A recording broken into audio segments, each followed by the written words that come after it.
साथियों नमस्कार। मैं डॉक्टर महेश शुक्ला शिक्षा संसार ऑनलाइन चैनल पर आप सभी का बहुत बहुत स्वागत करता हूं। शिक्षा संसार ऑनलाइन चैनल के माध्यम से हमने जो भी आपसे बातचीत कही है, हमारी एक एक बातों का आप लोग स्मरण करिए और विचार करिए कि इस चैनल के माध्यम से कितनी सत्यता और प्रामाणिकता भरी आपसे बातचीत की जाती है। साथियों, हमने आपको आश्वस्त किया कि आप लोग बिल्कुल भी हताश ना हो, परेशान ना हो, सिर्फ और सिर्फ मेहनत के साथ पढ़ाई करते रहें। 2026 आपके लिए नौकरियों की बहार लेकर आएगा। बहुत सारे स्वर्णिम अवसर आपके लिए आएंगे और आप लोग उंगली में गिन सकते हैं कितने सारे अवसर आप लोगों को मिलने वाले हैं। साथियों, सबसे पहले आप लोगों को बता दें कि 2022 की टीजीटी पीजीटी की परीक्षा प्रस्तावित है। विज्ञापन 51 असिस्टेंट प्रोफेसर की प्रक्रिया गतिमान है। इंटरव्यू की लिस्ट जारी हो गई है। साथ ही साथ एलटी ग्रेड की परीक्षा तिथि भी प्रस्तावित है। दिसंबर में 6, 7 और 21 दिसंबर को आयोग द्वारा विचार किया जा रहा है। जीआईसी लेक्चरर की परीक्षा भी जल्द ही होगी। साथ ही जीडीसी का फॉर्म भी अभी भरा जा रहा है। आपको बता दें, यूपी टीजीटी पीजीटी नए विज्ञापन को लेकर कार्य चल रहा है। अध्याचन वगैरह प्राप्त किया जा रहा है। लगभग टीजीटी पीजीटी का जो अगला विज्ञापन आने वाला है उसमें 20,000 पदों के लिए विज्ञापन जारी होगा। हायर का विज्ञापन 52 के अंतर्गत लगभग 800-900 वैकेंसियां आएंगी। इस पे मैंने आपसे बातचीत ऑलरेडी किया हुआ है। अगर आप डीएलएड हैं और प्राइमरी शिक्षक भर्ती का इंतजार कर रहे हैं तो आपको बता दें 2026 में ही लगभग 40,000 पदों पर प्राइमरी शिक्षक भर्ती की जाएंगी। तो आप परेशान ना हो, अपना कार्य करते रहें, तैयारी करते रहें, पढ़ाई करते रहें, निश्चय ही बहुत सारे अवसर आपको मिलेंगे। ये बात हुई यूपी गवर्नमेंट में भविष्य में आपको जहां पर नौकरियों का अवसर मिलने वाला है। अब आपको बता दें, सेंट्रल गवर्नमेंट की तरफ से भी आपके लिए नौकरियों का पिटारा खुलने वाला है अगर आप बीएड और टीचिंग एग्जाम की तैयारी कर रहे हैं। साथियों, ईएमआरएस का विज्ञापन जारी हो गया है। ईएमआरएस का पूरा नाम एकलव्य मॉडल रेजिडेंशियल स्कूल। वहां पर आपको बता दें 7267 पदों का विज्ञापन जारी हो चुका है। प्रिंसिपल का 225 पद हैं, पीजीटी में 1460 पद हैं, टीजीटी में 3962 पद हैं। इसी तरह फीमेल स्टाफ नर्स के पद भी हैं, हॉस्टल वार्डन के पद हैं, अकाउंटेंट के पद हैं। तमाम पदों के लिए वहां पर विज्ञापन जारी हुआ है। आप लोग नोटिफिकेशन डाउनलोड कर सकते हैं और फॉर्म अप्लाई कर सकते हैं। फॉर्म भरने की प्रक्रिया शुरू हो गई है। 23 अक्टूबर 2025 तक फॉर्म भरे जाएंगे। एमआरएस को लेकर हम डिटेल पर बातचीत आपसे करेंगे। ये तो एक हमने सूचना आपको दिया कि आपके लिए सेंट्रल गवर्नमेंट की तरफ से एमआरएस में भी बहुत अच्छा अवसर आ गया है। वहां पर अगर आप सीटों का विवरण देखेंगे तो पर्याप्त सीटें हर सब्जेक्ट में हैं। तो एक बहुत अच्छा अवसर है। आप वहां पर भी अप्लाई कर सकते हैं फॉर्म और नौकरी ले सकते हैं। बहुत शानदार नौकरी, सेंट्रल गवर्नमेंट की नौकरी है। साथियों, आपकी जानकारी के लिए बता दें कि न सिर्फ ईएमआरएस बल्कि केंद्रीय विद्यालय संगठन केवीएस की तरफ से भी भारी मात्रा में पदों का विज्ञापन जारी होने वाला है। आप लोगों को बता दें, केंद्रीय विद्यालय में वैकेंसी के संबंध में एक मामला दिल्ली हाईकोर्ट में विचाराधीन है। आज केंद्रीय विद्यालय की तरफ से हलफनामा प्रस्तुत किया गया हाईकोर्ट में और वकील अशोक गोयल के समक्ष यह जानकारी दी गई कि जो भी रिक्त पद हैं केवीएस में उनसे संबंधित विवरण सीबीएसई को भेजा जा चुका है और बहुत ही जल्द, जी हाँ बहुत ही जल्द, अक्टूबर माह में केंद्रीय विद्यालय की तरफ से एक बड़ी वैकेंसी आएगी।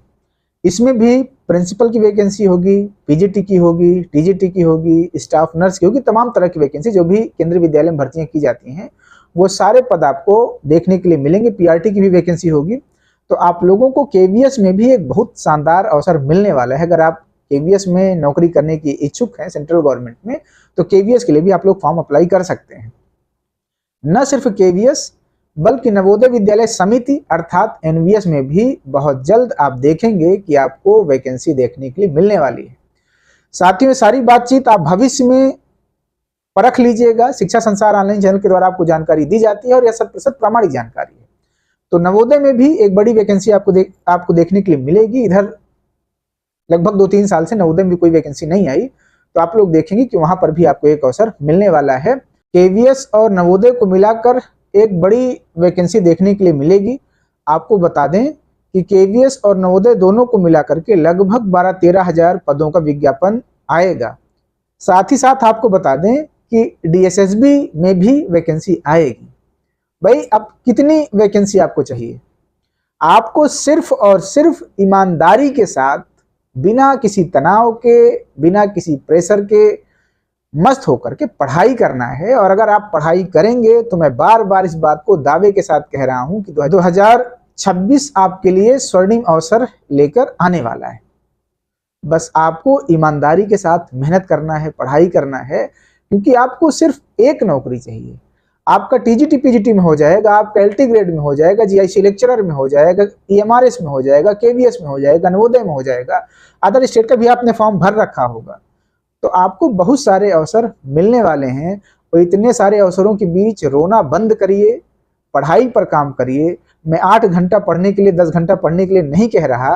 दिन में अगर आप 4-5 घंटे निकाल करके पूरी ईमानदारी के साथ 5 घंटे 6 घंटे पढ़ेंगे तब भी आपका निश्चय ही सिलेक्शन हो जाएगा। आप देखते हैं आईएएस टॉपर बताते हैं कि उन्होंने 8 घंटे 10 घंटे पढ़ाई की और आईएएस टॉप कर गए। तो आपको कोई 10 घंटे की पढ़ाई नहीं करनी। टीचिंग एग्जाम के लिए अगर आप किसी भी एग्जाम को टारगेट करके रेगुलर 5 घंटे पढ़ाई कर रहे हैं तो मेरा दावा है कि आपका सिलेक्शन हो जाएगा। आपको लग सकता है कि 4-5 घंटे पढ़ने से क्या होगा। आप विचार करिए कि क्या आप रेगुलर 8 घंटे पढ़ते हैं? एक दिन आप 8 घंटे पढ़ेंगे, दूसरे दिन 10 घंटे पढ़ेंगे, फिर 2 दिन 3 दिन आप नहीं पढ़ेंगे, तो जो आप पढ़ चुके होते हैं वो भी चीजें काम नहीं आती, विस्मृत हो जाती, फिर से आपको पढ़ना पड़ता है। तो एक रेगुलर शेड्यूल बना करके 5-6 घंटे डेली पढ़ाई करिए। आगामी जो भी समय आने वाला है 3-4 महीनों का, ये आपके भविष्य के निर्धारण के लिए बहुत ही महत्वपूर्ण है। अगर आप लोग इसमें मेहनत करेंगे तो आपका सिलेक्शन कई जगहों पर होगा और आप उसमें से चुनाव करेंगे कि कौन सी नौकरी आपके लिए बेहतर है, कौन सी नौकरी आपको करना है। अगर आप आलस करेंगे और इस बार चूकेंगे, जितने सारे अवसर आपको मिल रहे हैं, तो यकीन माने आप बहुत पीछे चले जाएंगे, क्योंकि 2026 में बहुत सारे अवसर आपको मिलेंगे और आगामी 2-3-4 साल फिर आपको अवसर नहीं मिलने वाले हैं। इस बात को आप नोट कर लीजिए, क्योंकि जो टीचिंग एग्जाम है वो एक पंचवर्षीय योजना की तरह होते हैं। एक बार अगर आप चूक गए तो 5 साल फिर आपको परीक्षाएं देने के लिए नहीं मिलती। इस समय बहुत सारे विज्ञापन आए हुए हैं, आपको ईमानदारी के साथ, मेहनत के साथ लग जाना है, पढ़ाई करना है और एक सीट अपनी सुनिश्चित करना है। आपको ये सोच कर पढ़ाई करना है कि जो भी परीक्षा आप देंगे उसमें आपकी एक सीट सुनिश्चित होगी। अब वो कैसे होगी, कितना आपको मेहनत करना पड़ेगा, वो आप मेहनत करें। मेहनत से आपको नहीं भागना। आप लोग करते क्या हैं, खाली योजना बनाते रहते हैं, पढ़ाई करेंगे और योजना पे आप लोग कार्य नहीं करते। स्टडी मटेरियल एकत्रित करते रहते हैं। जब बहुत सारा मटेरियल आपके पास एकत्रित हो जाता है उसके बाद आप लोग कंफ्यूज हो जाते हैं कि क्या पढ़ें क्या ना पढ़ें। सीमित स्टडी मटेरियल रखें, पढ़ते रहें, बहुत सारे अवसर दोस्तों आपको मिलने वाले हैं। शिक्षा संसार ऑनलाइन चैनल के द्वारा इसी तरह आपसे ऑथेंटिक बातचीत की जाएगी। टीचिंग एग्जाम से रिलेटेड हर छोटी बड़ी सूचनाएं आपको समय से पहले साझा कर दी जाएगी। साथ ही साथ हम आपका मार्गदर्शन करते रहेंगे, आपके लिए तमाम पॉडकास्ट करेंगे, तमाम अपने जो भी हमारे चयनित साथी हैं उनको बुलाएंगे, उनके द्वारा आपका मार्गदर्शन किया जाएगा। आप भी शिक्षा संसार ऑनलाइन परिवार को समृद्ध करने में अपनी भूमिका का निर्वहन करें। चैनल को लाइक और सब्सक्राइब करें। आज की वीडियो में इतनी बातचीत। धन्यवाद साथियों, नमस्कार।